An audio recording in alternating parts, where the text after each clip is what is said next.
أشهد أن لا إله إلا الله وحده لا شريك له وأشهد أن محمدا عبده ورسوله أما بعد فأعوذ بالله من الشيطان الرجيم بسم الله الرحمن الرحيم الحمد لله رب العالمين الرحمن الرحيم مالك يوم الدين إياك نعبد وإياك نستعين اهدنا الصراط المستقيم صراط الذين أنعمت عليهم غير المغضوب عليهم ولا الضالين.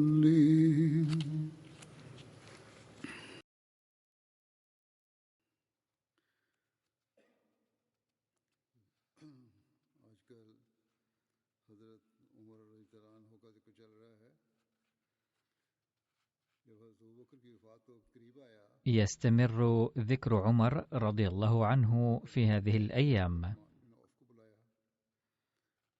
لما حان وقت وفاة أبي بكر دعا عبد الرحمن بن عوف فقال: أخبرني عن عمر. فقال عبد الرحمن: إنه أفضل من رأيك يا خليفة رسول الله صلى الله عليه وسلم، إلا أنه فيه غلظة. فقال أبو بكر: ذلك لأنه يراني رقيقا، ولو أفضى الأمر إليه لترك كثيرا مما هو عليه.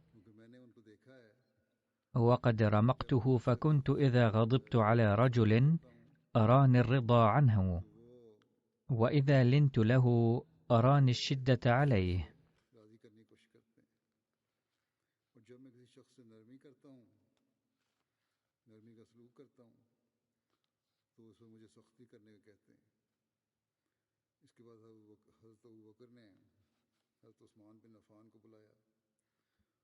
ودعا أبو بكر عثمان بن عفان وقال له: أخبرني عن عمر. فقال: سريرته خير من علانيته، وليس فينا مثله. فقال أبو بكر لهما: لا تذكرا مما قلت لكما شيئا، ولو تركته ما عدوت عثمان. يعني كان يراهما يحققان متطلبات مقام الخلافة.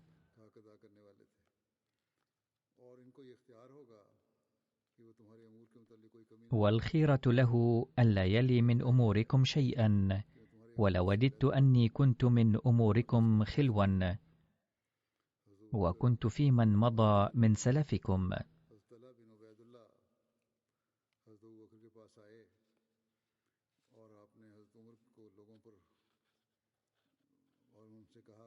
ودخل طلحة بن عبيد الله على أبي بكر أيام مرضه فقال: استخلفت على الناس عمر، وقد رأيت ما يلقى الناس منه وأنت معه، وكيف به إذا خلا بهم وأنت لاق ربك فسائلك عن رعيتك؟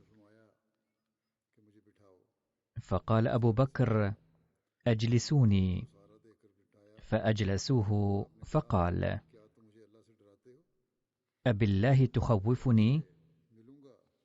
إذا لقيت ربي فسألني قلت: استخلفت على أهلك خير أهلك.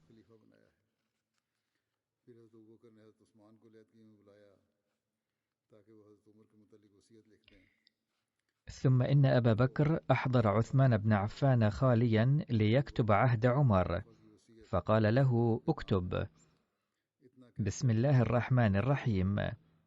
هذا ما عهد أبو بكر بن أبي قحافة إلى المسلمين. أما بعد. ثم أغمي عليه، فكتب عثمان: أما بعد، فإني قد استخلفت عليكم عمر بن الخطاب، ولم آلكم خيرا. ثم أفاق أبو بكر فقال: اقرأ علي. فقرأ عليه، فكبر أبو بكر وقال: أراك خفت أن يختلف الناس إن مت في غشيتي؟ قال: نعم. قال: جزاك الله خيرا عن الإسلام وأهله. أي لم يعترض أبو بكر على ما كتبه عثمان عن خلافة عمر.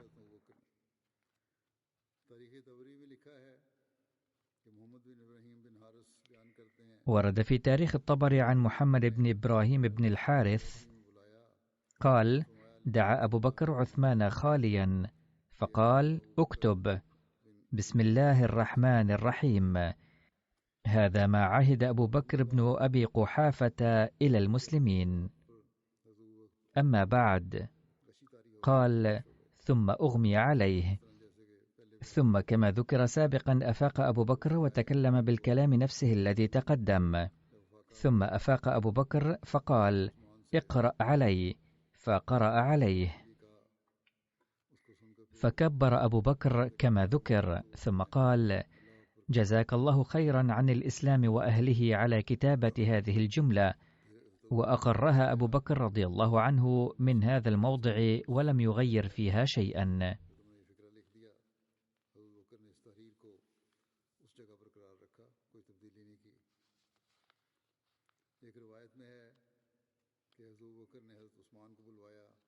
وفي رواية أن أبا بكر أرسل إلى عثمان فقال: أشر علي برجل يكون خليفة، ووالله إنك عندي لها لأهل وموضع. فقال: عمر. فقال: اكتب. فكتب حتى انتهى إلى الاسم فغشي عليه، ثم أفاق فقال: اكتب عمر.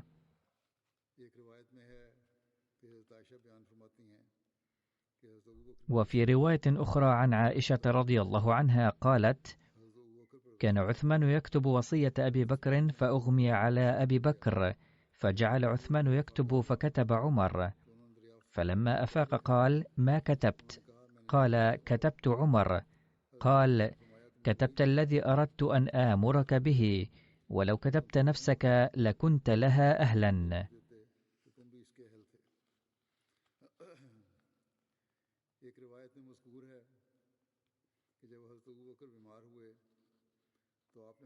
وفي رواية لما استقر بأبي بكر الوجع أرسل إلى علي وعثمان ورجال من المهاجرين والأنصار فقال: قد حضر ما ترون، ولا من قائم يأمركم، فإن شئتم اخترتم لأنفسكم، وإن شئتم اخترت لكم. فقالوا: بل اختر لنا. فقال لعثمان: اكتب. هذا ما عهد أبو بكر بن أبي قحافة في آخر عهده بالدنيا خارجا منها، وأول عهده بالآخرة داخلا فيها، حيث يتوب الفاجر ويؤمن الكافر ويصدق الكاذب. عهد وهو يشهد أن لا إله إلا الله وأن محمدا عبده ورسوله، وقد استخلف. ثم هرقته غشية فكتب عثمان: عمر بن الخطاب. فلما أفاق قال: أكتبت شيئا؟ قال: نعم، كتبت عمر بن الخطاب. فقال: رحمك الله، أما أنك لو كتبت لنفسك لكنت لها أهلا، فاكتب: قد استخلفته عمر بن الخطاب بعدي ورضيته لكم.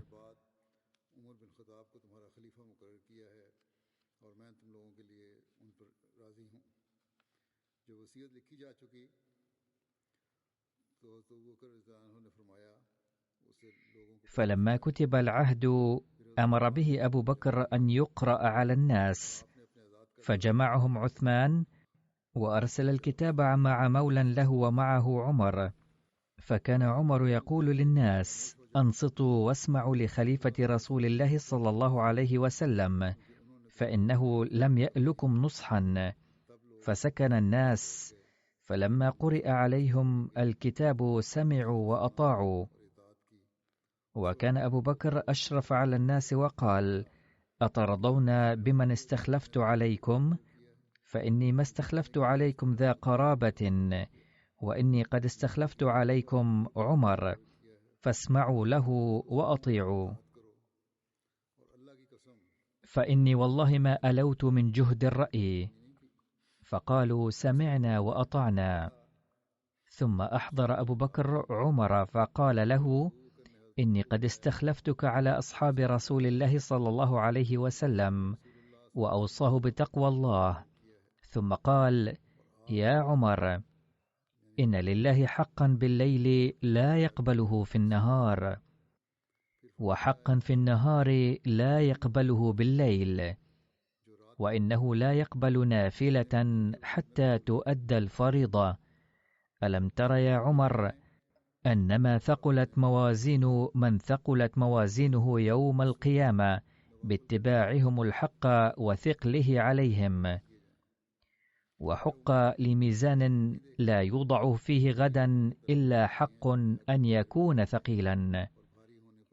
ألم تر يا عمر أنما خفت موازين من خفت موازينه يوم القيامة باتباعهم الباطل وخفته عليهم، وحق لميزان لم يوضع فيه غدا إلا باطل أن يكون خفيفا.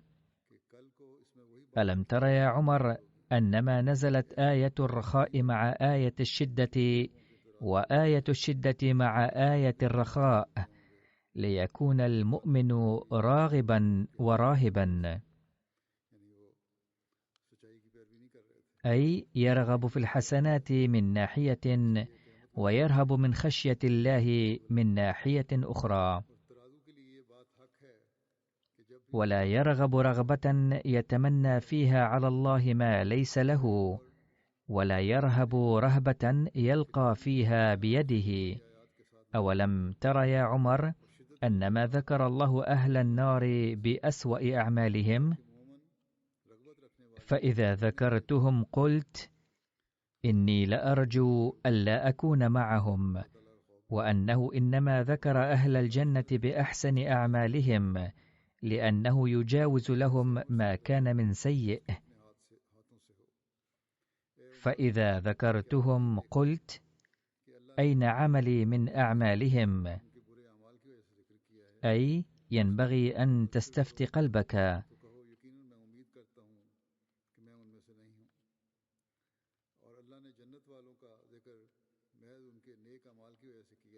فلما حضرت الوفاة أبا بكر رضي الله عنه قال: ردوا ما عندنا من مال المسلمين، فإني لا أصيب من هذا المال شيئا، وإن أرضي التي بمكان كذا وكذا للمسلمين بما أصبت من أموالهم.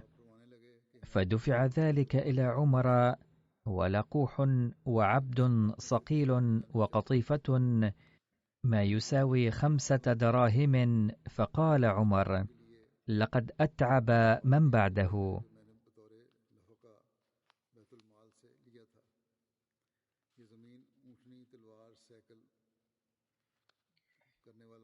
قال سيدنا الخليفة الأول للمسيح الموعود عليه السلام: سأل أحدهم سيدنا عمر رضي الله عنه: لم تبق فيك الحدة التي كانت فيك في الجاهلية؟ فقال: الحدة هي إلا أنها الآن تظهر ضد الكفار.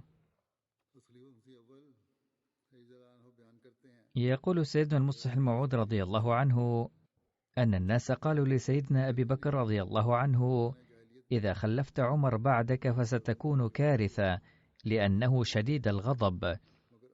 فقال: إن غضبه يثور ما دمت باقيا، وعندما لن أبقى فسوف يلين تلقائيا.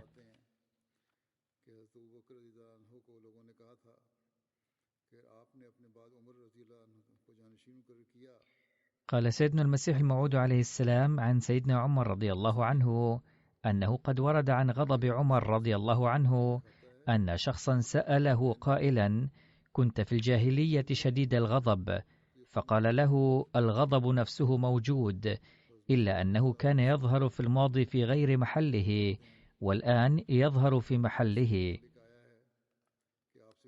عن جامع بن شداد عن ذي قرابة له قال: سمعت عمر بن الخطاب يقول: اللهم إني ضعيف فقوني، اللهم إني غليظ فليني، اللهم إني بخيل فسخني.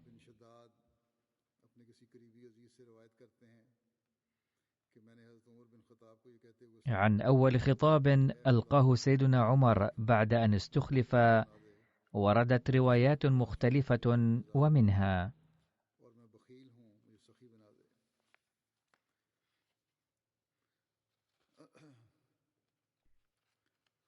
حميد بن هلال قال: أخبرنا من شهد وفاة أبي بكر الصديق، فلما فرغ عمر من دفنه نفض يده عن تراب قبره ثم قام خطيبا مكانه فقال: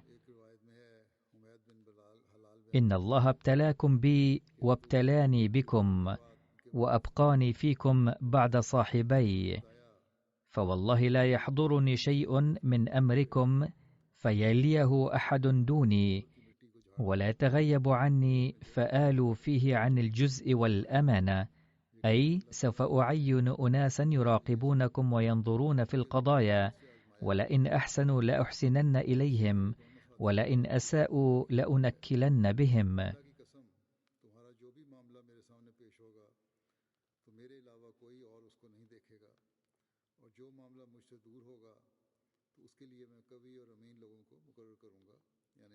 عن الحسن قال: فيما نظن أن أول خطبة خطبها عمر حمد الله وأثنى عليه ثم قال: أما بعد، فقد ابتليت بكم وابتليتم بي، وخلفت فيكم بعد صاحبي، فمن كان بحضرتنا باشرناه بأنفسنا، ومهما غاب عنا ولينا أهل القوة والأمانة، فمن يحسن نزده حسنا، ومن يسيء نعاقبه، ويغفر الله لنا ولكم.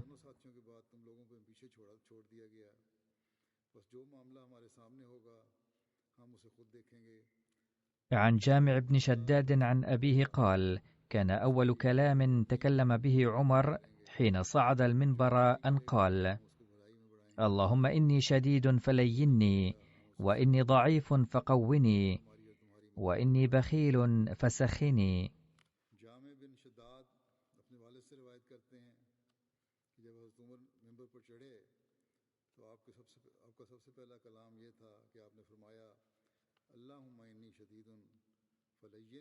عن جامع بن شداد عن أبيه قال: لما استخلف عمر صعد المنبر فقال: إني قائل كلمات فأمنوا عليهن، فكان أول منطق نطق به حين استخلف. عن حسين المري قال: قال عمر: إنما مثل العرب مثل جمل أنف اتبع قائده، فلينظر قائده حيث يقود. وأما أنا فورب الكعبة لأحملنهم على الطريق الصحيح. وفي الرواية الأولى حيث ذكر التأمين لم ترد التفاصيل، وربما هذا تفصيله.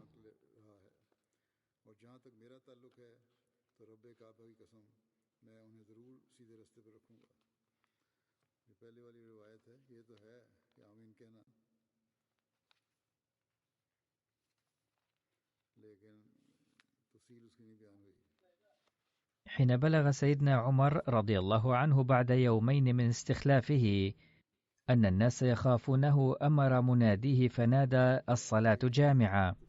فلما حضر الناس صعد سيدنا عمر رضي الله عنه المنبر وجلس حيث كان سيدنا أبو بكر يضع قدميه، ثم قام بعد أن حمد الله وأثنى عليه وصلى على النبي صلى الله عليه وسلم، ألقى خطابا مفصلا قال فيه: قد بلغني أن الناس يخافون حدة طبعي وغلظتي، ويقولون إن عمر كان يغلظ علينا يوم كان النبي صلى الله عليه وسلم موجودا فينا، وظل يقسو علينا يوم لم يكن حاكما، بل كان أبو بكر رضي الله عنه يحكمنا. والآن كيف سيعاملنا حين جاء الحكم عنده وتولى أمرنا كله؟ فمن قال ذلك فقد صدق، إذ لا شك أني كنت مع النبي صلى الله عليه وسلم بصفتي عبدا وخادما له، ولا أحد يستطيع أن يبلغ رأفته وحلمه، فقد نعته الله تعالى بهما وأعطاه 2 من أسمائه، أي الرؤوف والرحيم. وكنت سيفا مسلولا معه، إذا أراد جعلني أغمد أو تركني أقطع الناس، حتى توفي رسول الله صلى الله عليه وسلم وكان راضيا عني، وأشكر الله على أنني سعيد من هذه الناحية.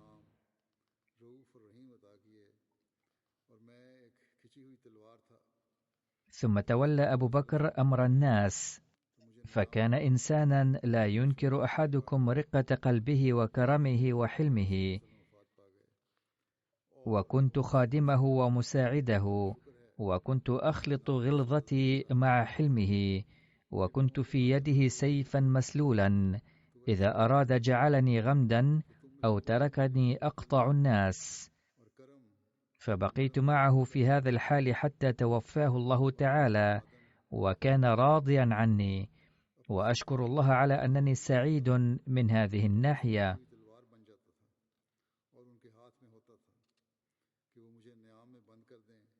ثم إني قد وليت أموركم أيها الناس، فاعلموا أن تلك الشدة قد أضعفت، ولكنها إنما تكون على أهل الظلم والتعدي على المسلمين، أي قد ضعفت عليكم وستظهر على الأعداء.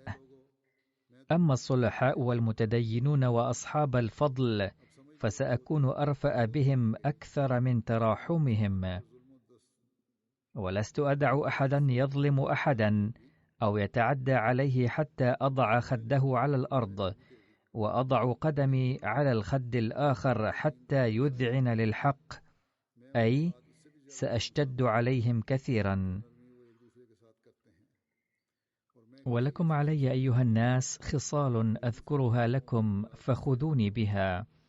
لكم علي ألا أجتبي شيئا من خراجكم، ولا مما أفاء الله عليكم إلا في وجهه. ولكم علي إذا وقع في يدي ألا يخرج مني إلا في حقه. ولكم علي أن أزيد عطاياكم وأرزاقكم. ولكم علي ألا ألقيكم في المهالك. وإذا غبتم في البعوث فأنا أبو العيال حتى ترجعوا إليهم. أقول قولي هذا وأستغفر الله لي ولكم.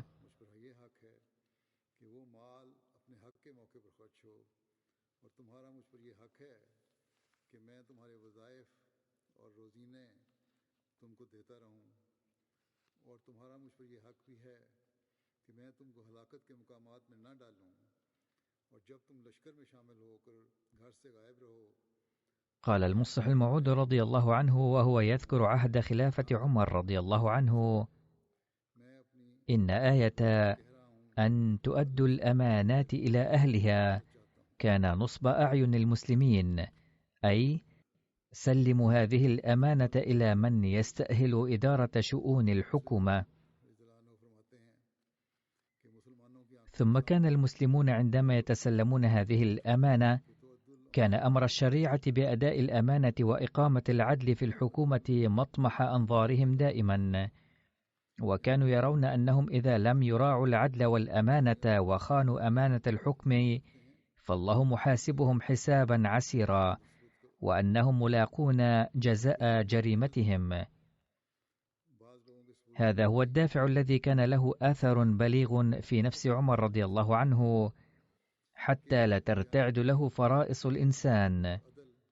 إن عمر رضي الله عنه كان الخليفة الثاني في الإسلام، قد قدم لأجل نهضة الإسلام ورقي المسلمين من التضحيات ما جعل الكتاب الأوروبيين الذين يصولون الليل بالنهار في الاعتراضات على شخصية الرسول صلى الله عليه وسلم، والذين يرمونه في كتبهم متعندين بأنه صلى الله عليه وسلم لم يكن أمينا في رسالته، أجل جعلتهم هذه التضحيات العظيمة يعترفون عند ذكر أبي بكر وعمر رضي الله عنهما بأن عاطفة الفداء والجهود التي بذلها هؤلاء الناس لم يسبق لها مثيل في حكام الدنيا، ويمدحون عمر رضي الله عنه بوجه خاص.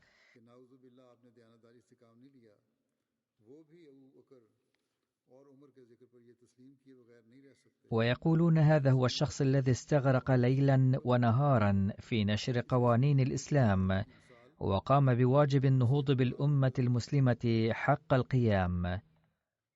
لكن ما بال عمر رضي الله عنه أنه رغم ألوف الخدمات والتضحيات ومكابدة المشقات والمصائب كان يخضع لآية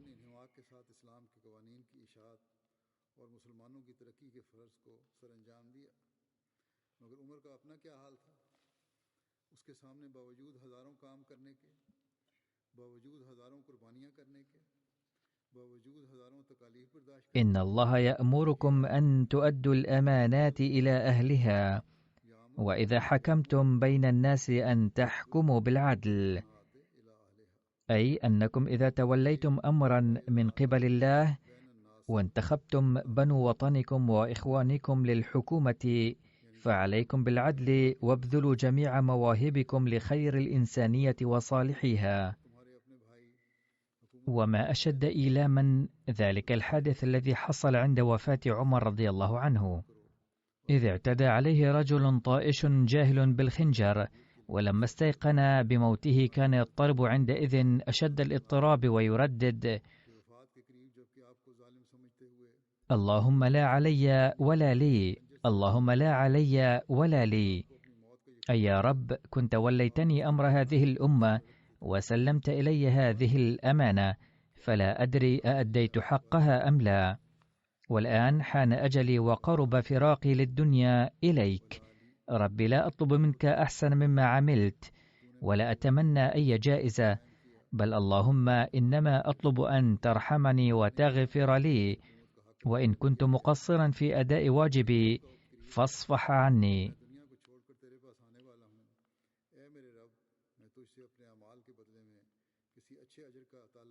إن عمر رضي الله عنه كان رجلا عظيما قلما نجد نظيرا لعدله وإنصافه على وجه هذه البسيطة، لكنه عندما توفي وتفكر في أمر الله عز وجل: وإذا حكمتم بين الناس أن تحكموا بالعدل، اضطرب عند وفاته أشد الاضطراب، حتى استصغر جميع الخدمات التي قام بها لأجل مصلحة عامة الناس، واحتقر كل أعماله العظيمة التي أدها لأجل نهضة الإسلام وقوته. أجل، إنه استخف واستقل جميع تلك الخدمات التي أعجب بها المسلمون والتي استحسنها حتى الأجانب، والتي لم ينوه بها مواطنوه وغيرهم فقط، بل كان يقدرها أهل البلاد الأخرى أيضا، والتي لم يجلها معاصروه فحسب، بل اليوم أيضا وبعد مضي 13 قرنا عندما يتذكر أولئك الذين لم يستحيوا من الاعتداء على مولى عمر وسيده محمد صلى الله عليه وسلم، هؤلاء يذكرون خدمات عمر فيضطرون لأن يعترفوا بأن عمر كان رجلا منقطع النظير. تلك الخدمات الجلة صارت تافهة في عين عمر رضي الله عنه، حتى قال متضرعا ومبتهلا: اللهم لا علي ولا لي، رب إني أؤتمنت أمانة فلا أعرف أأديت حقوقها أم لا، فلذا أنا أسألك أن تغفر لي ذنوبي وجنبني عن النار.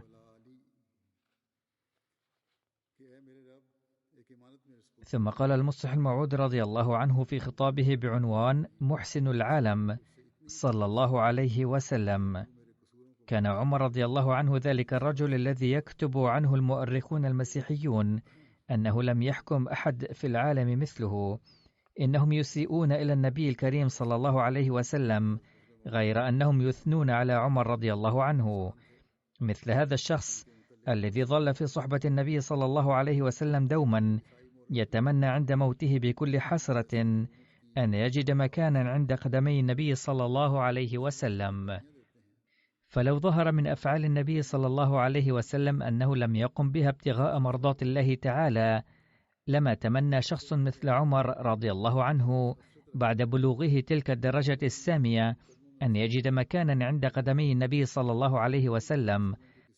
هنا يثبت المصلح الموعود رضي الله عنه أنه كان طاعة النبي صلى الله عليه وسلم وتربيته التي بسببها ظهر من عمر رضي الله عنه هذه العدالة وهذه الخشية لله.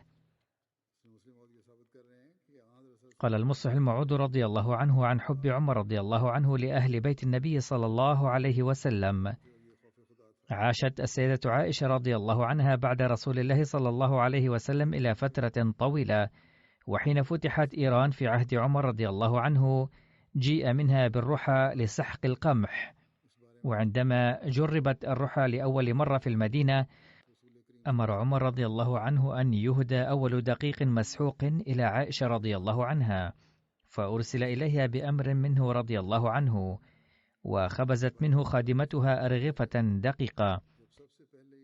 اجتمعت في بيت عائشة رضي الله عنها نساء المدينة اللاتي ما كنا رأينا دقيقا مثله من قبل، ليرين الدقيق وكيفية صناعة الخبز منه.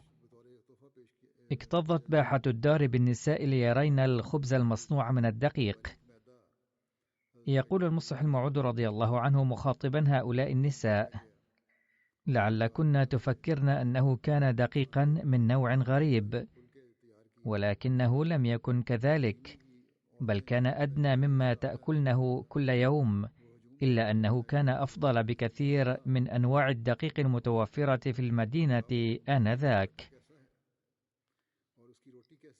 على أي حال صنعت الأرغفة منه، واستغربت النساء لرؤيتها، وكنا يلمسن الأرغفة بأصبعهن من شدة الشوق، ويقولن بشدة الاستغراب: ما أنعم الرغيف، هل يمكن أن يوجد دقيق أفضل منه في العالم؟ قد تجهز الخبز، ولكن هنا تبدأ قصة حب عائشة رضي الله عنها مع النبي صلى الله عليه وسلم، وتتبين من ذلك كم كانت تحب النبي صلى الله عليه وسلم. وضعت السيدة عائشة رضي الله عنها لقمة من الرغيف في فمها، فنظرت النساء كلهن إليها لعل حالة غريبة ستستولي عليها، وستبدي فرحة عارمة عند أكلها، وستشعر بلذة كبيرة. ولكن ما إن دخلت اللقمة في فم السيدة عائشة حتى بدا كأنها اختنقت من اللقمة وبقيت في فمها دون أن تأكلها، وبدأت الدموع تسيل من عينيها بغزارة. قالت النسوة: يا سيدتنا، إن الدقيق جيد جدا، والرغيف ناعم إلى أقصى الدرجات، فما بك لا تأكلينه بل شرعت في البكاء، هل في الدقيق من عيب؟ قالت عائشة رضي الله عنها: لا عيب في الدقيق، وأعرف أن الرغيف ناعم جدا لدرجة لم أرى مثله من قبل، ولكن الدموع من عيني لا تنهمر لسبب في الدقيق، بل تذكرت الأيام الأخيرة من حياة رسول الله صلى الله عليه وسلم، حين كان ضعيفا وغير قادر على تناول غذاء صلب، وكنا نسحق القمح بالأحجار ونخبز له رغيفا. ثم قالت: ما مفاده؟ لقد غادر الذي أعطينا هذه النعم ببركته محروما منها، ونستخدمها نحن الذين أعطينا كل هذه النعم بسببه.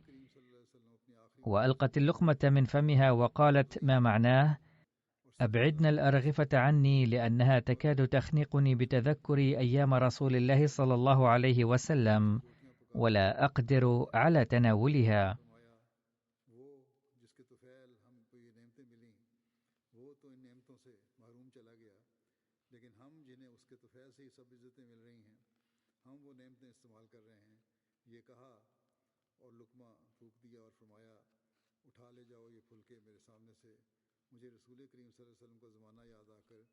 عن ابن عباس قال: لما فتح الله المدائن على أصحاب رسول الله صلى الله عليه وسلم في أيام عمر، أمرهم بالأنطاع فبسطت في المسجد، وأمر بالأموال فأفرغت عليها. ثم اجتمع أصحاب رسول الله صلى الله عليه وسلم، فأول من بدر إليه الحسن بن علي فقال: يا أمير المؤمنين، أعطني حقي مما أفاء الله على المسلمين. فقال: بالرحب والكرامة، وأمر له ب1000 درهم ثم انصرف. فبدر إليه الحسين بن علي فقال: يا أمير المؤمنين، أعطني حقي مما أفاء الله على المسلمين. فقال: بالرحب والكرامة، وأمر له ب1000 درهم. فبدر إليه ابنه عبد الله بن عمر فقال: يا أمير المؤمنين، أعطني حقي مما أفاء الله على المسلمين. فقال له: بالرحب والكرامة، وأمر له ب500 درهم. فقال: يا أمير المؤمنين، أنا رجل مشتد أضرب بالسيف بين يدي رسول الله صلى الله عليه وسلم، والحسن والحسين طفلان يدرجان في سكك المدينة، تعطيهم 1000 وتعطيني 500؟ قال: نعم.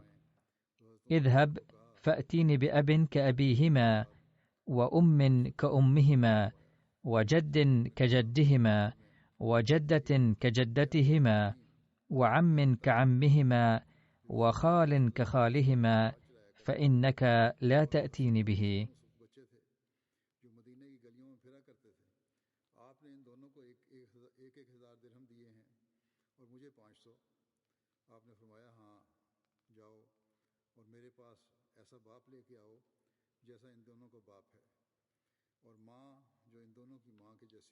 وقد روي عن أبي جعفر ما مفاده: حين أراد عمر رضي الله عنه أن يحدد للناس معاشا، وكان أصوبهم رأيا، قال الناس: ابدأ بنفسك. قال: لا. فبدأ بأقرب الأقارب لرسول الله صلى الله عليه وسلم، وضرب نصيبا للعباس أولا، ثم لعلي رضي الله عنهما. وقد ثبت أن عمر بن الخطاب كان يكرم الإمام الحسن والحسين، ويحملهما ويعطيهما كما يعطي أباهما. وجيء مرة بحلل من اليمن فقسمها بين أبناء الصحابة، ولم يعطهما منها شيئا، وقال: ليس فيها شيء يصلح لهما. ثم بعث إلى نائب اليمن فاستعمل لهما حلتين تناسبهما.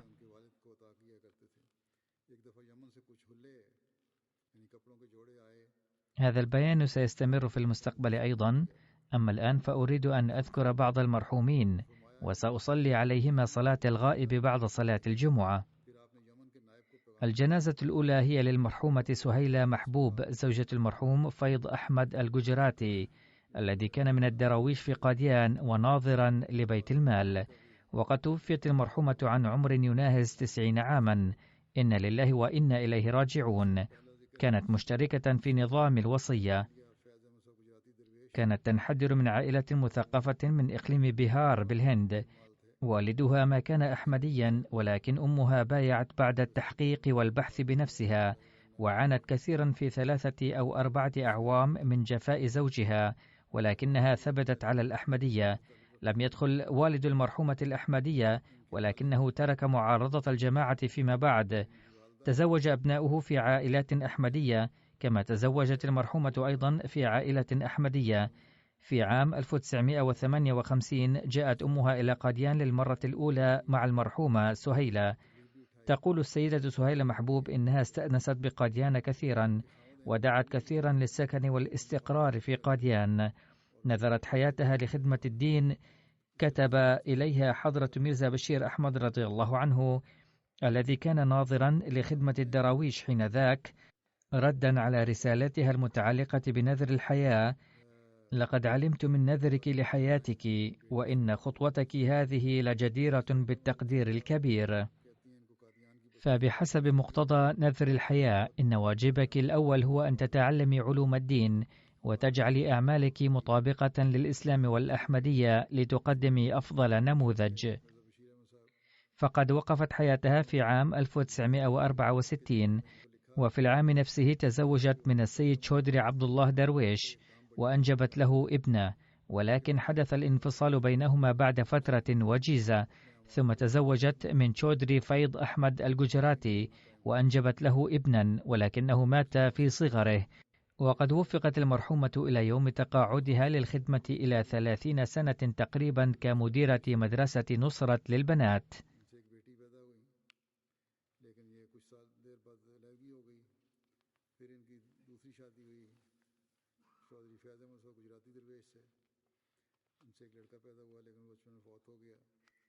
الجنازة الثانية هي للمرحوم خورشيد أحمد منير داعية الجماعة الذي كان يسكن حاليا في أستراليا وتوفي هنالك. إن لله وإنا إليه راجعون. كان مشتركا في نظام الوصية، وقد وفق لخدمة الجماعة إلى سنين طويلة في باكستان وفي مناطق مختلفة في كشمير الحرة كداعية الجماعة. كان داعية شجاعا. في أيام الخدمة في كشمير الحرة واجه معارضة شديدة، وقد واجه المعارضة بشجاعة كبيرة في عام 1974 حين كانت المعارضة على أشدها. ذات مرة قال سيدنا الخليفة الثالث رحمه الله عن المرحوم في اجتماع: إن داعيتنا هنالك شجاع جدا، أي قد خلع حضرته على المرحوم لقب شجاع. لقد أهدى راجا خورشيد أحمد منير بيته للجماعة في راولبندي بباكستان في عهد الخليفة الرابع رحمه الله، فقبل حضرته هدية المرحوم. بعد تقسيم الهند إلى الهند وباكستان، ذهب المرحوم إلى أحمد نجر حيث أقيمت الجامعة الأحمدية ودرس فيها، وفتح محلا صغيرا لسد نفقاته، ثم انضم إلى كتيبة أحمدية الفرقان في عام 1948. اجتاز امتحان مولوي فاضل، وهي أعلى شهادة بالعربية في باكستان، وبعد تخرجه من الجامعة الأحمدية ضمن الدفعة الأولى ونيل شهادة الشاهد، قام بخدمات دينية في مختلف المناطق في باكستان وكشمير. وفي عام 1974 هاجم المعارضون بيته، ولكنه تصدى لهم بكل شجاعة، غير أنه أصيب بجروح نتيجة رمي الأوباش بالحجارة، وبفضل الله تعالى سلم جميع أفراد العائلة. كان ينصح الجميع بالثبات ويقول إن هذا النوع من الابتلاءات والامتحانات تحل بالجماعات الربانية على أي حال. في تلك الظروف الصعبة كان يزور فروع الجماعة المختلفة بكل شجاعة، ويزور الإخوة في بيوتهم. وقد حدث أكثر من مرة أن الناس أمسكوا به في أثناء جولاته لزيارة الإخوة وضربوه، ولكن المرحوم لم يشك من ذلك قط. لقد ترك وراءه 4 أبناء و4 بنات. كان المرحوم ساكنا في أستراليا وتوفي هنالك.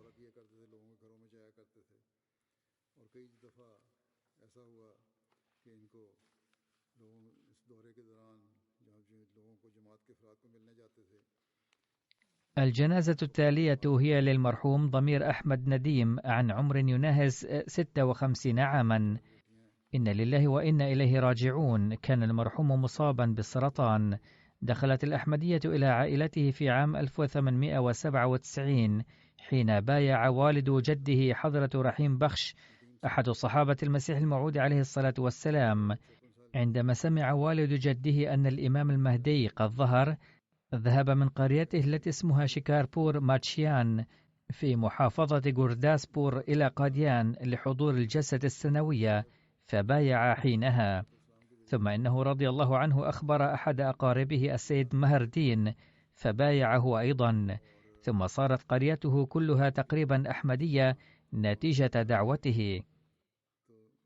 بعد تخرجه من الجامعة الإسلامية الأحمدية عمل مرحوم السيد ضمير بعض الوقت في مجال الدعوة والتبليغ تحت إشراف نظارة الإصلاح والإرشاد المقامي، ثم عمل في مكتب لجنة التخطيط، ثم وفقه الله تعالى لخدمة الدين تحت نظارة الإصلاح والإرشاد المركزي، وعمل عام 2005 حتى وفاته مساعدا لناظر الوصية قسم الاستقبال. رزقه الله تعالى ابنا وبنتا، ابنه أيضا يعمل داعية في الجماعة. كان المرحوم لاعبا جيدا لكرة السلة، مما ساعده على إنشاء الصداقات والعلاقات على نطاق واسع، فكان يسخر هذه العلاقات لخدمة الجماعة. كان المرحوم مواظبا على صلاة التهجد، وكان كثير التوكل على الله تعالى. كلما واجه وقتا عصيبا قام على الفور وأدى ركعتي نفل، وكتب رسالة إلى الخليفة طالبا الدعاء، وكان الله تعالى يقبل نوافله ويستجيب أدعيته بفضله تعالى.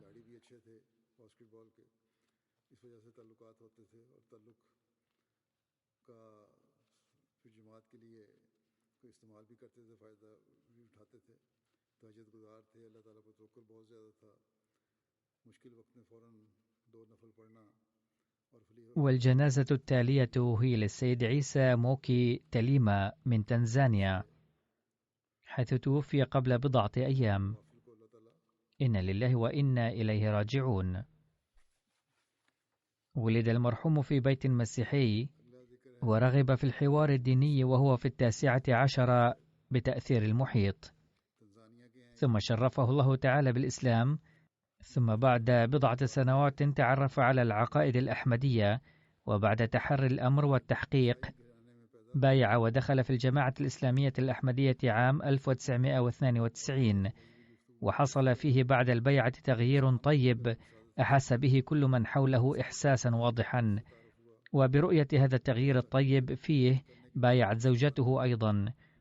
بعد البيعة سعى المرحوم جاهدا لزيادة معرفته الدينية، وكان لا يدع أي فرصة تنفلت من يده لدعوة الإسلام والأحمدية حتى خلال عمله أيضا.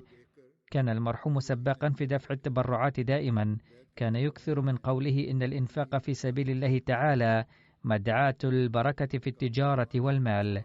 كان يقوم بالتجارة، كان سمحا خلوقا ومتواضعا، كان يقابل واقفي الحياة ومسؤولي الجماعة والعاملين فيها باحترام كبير، كان منخرطا في نظام الوصية، ترك وراءه زوجتين و10 أولاد.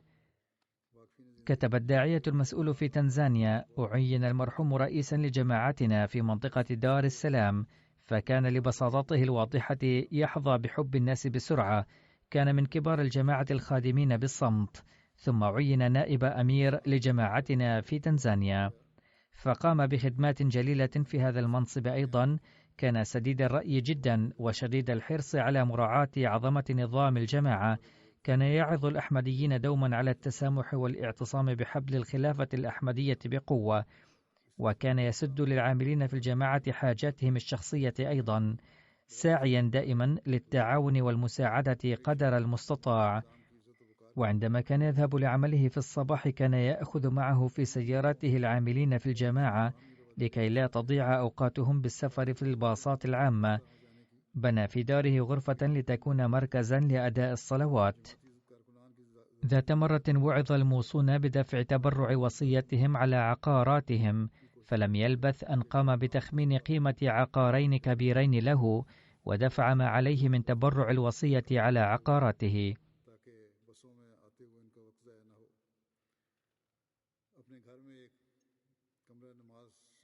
والجنازة التالية هي للسيد شيخ مبشر أحمد، المشرف على قسم البناء والتعمير بقاديان، وهو ابن الشيخ أسرار أحمد القاطن في كرينك بتيشا بالهند. وافته المنية بالإصابة بوباء الكورونا قبل بضعة أيام عن عمر يناهز 33 عاما. إنا لله وإنا إليه راجعون. كان المرحوم أحمديا بالمولد، ينحدر من أسرة أحمدية قديمة، كان خادما للدين دامث الأخلاق، محافظا على الصلوات ومستعدا لخدمة الدين دوما. لقد تعلق بالمسجد من طفولته بشدة، ظل يقدم خدماته للجماعة ل8 سنوات على أحسن وجه في مجال البناء والتعمير كمشرف على مكتب البناء والتعمير في قاديان. كان يعمل بكل جدية ويذهب ويفحص العمل بمنتهى الدقة. ترك وراءه أرملته ووالديه وأخوين وأختا.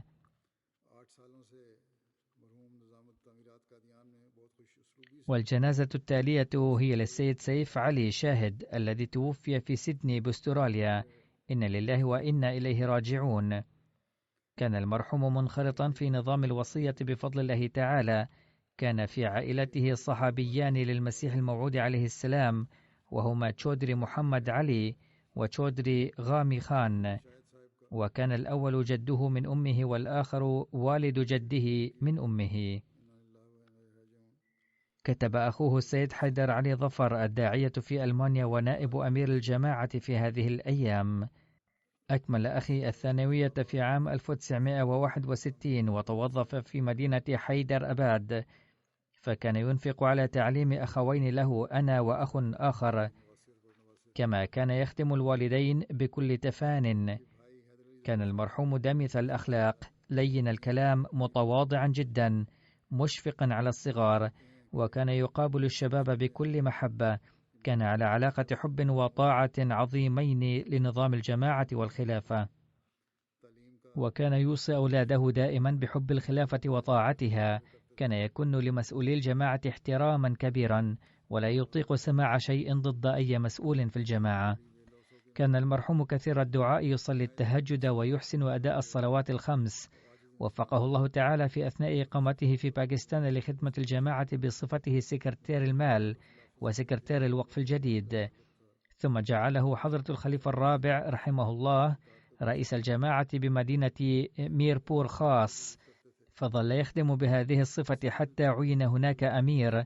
وبعد استشهاد الدكتور عبد المنان صديقي، خدم المرحوم بصفته أميرا لمدينة ميربور خاص، ثم أميرا للجماعة في محافظة ميربور خاص كلها، وظل يخدم بهذه الصفة حتى هجرته إلى أستراليا. كما أنه خدم الجماعة خدمات جليلة في التنظيمات الفرعية للجماعة في باكستان، ثم في استراليا خدم الجماعة بصفته عضوا في لجنة القضاء، ونائبا أولا لرئيس مجلس أنصار الله، وسكرتيرا للزواج منذ عام 2016.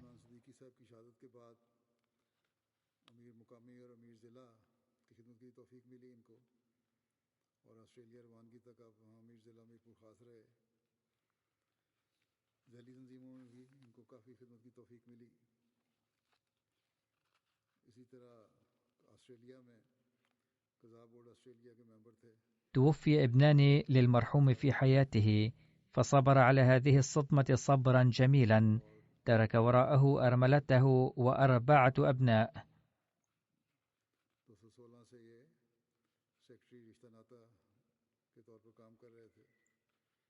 والجنازة التالية هي للسيد مسعود أحمد حياة ابن رشيد أحمد حياة الذي وافته المنية وعمره 80 عاما.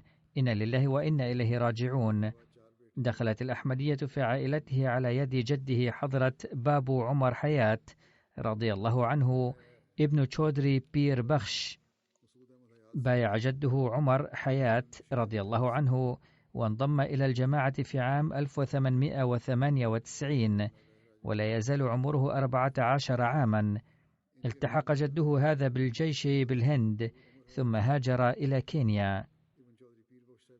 هاجر المرحوم مسعود حياة من كينيا إلى المملكة المتحدة عام 1967، وأقام هنا إقامة دائمة. كان نفيس الطبع، ملتزما بالصوم والصلاة، دامث الأخلاق، طيب المعشر، مضيافا وإنسانا مشفقا. تشرف بحج بيت الله مرتين. وفقه الله تعالى لأداء خدمات السياقة والحراسة في سفريات حضرة الخليفة الرابع رحمه الله لشتى البلاد. في عام 1983 عندما اشترت الجماعة مسجد بيت الأحد في منطقة والثمستون، تبرع هو وزوجته الطاهرة حياة المرحومة أكثر من أي أحمدي آخر. كان الله تعالى قد أتاه بسطا في المال بفضله الخاص، فكان ينفق منه نصيبا كبيرا في سبيل الله تعالى. وعندما أقيم فرع مستقل للجماعة في منطقة ريد بريدج إيست بلندن لم يكن عندهم مسجد، وعندما علم المرحوم بذلك خصص جزءا من داره لنشاطات الجماعة، فظل بيته مركزا للجماعة ل3 أعوام تقوم فيه نشاطاتها المختلفة. وبعد وفاة زوجته الأولى تزوج بأخرى فرزق منها ابنين.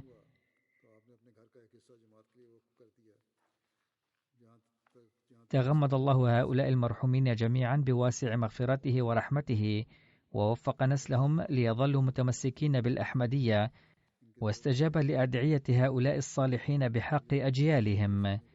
سوف أصلي عليهم بعد الصلاة كما قلت آنفا.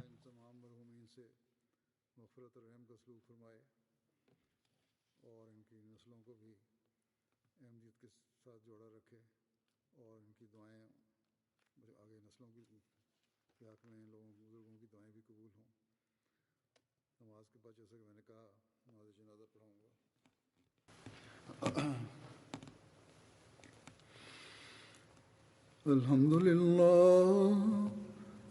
لله نحمده ونستعينه ونستغفره ونؤمن به ونتوكل عليه ونعوذ بالله من شرور أنفسنا ومن سيئات أعمالنا. من يهده الله فلا مضل له ومن يضلل فلا هادي له ونشهد أن لا إله إلا الله ونشهد أن محمدا عبده ورسوله.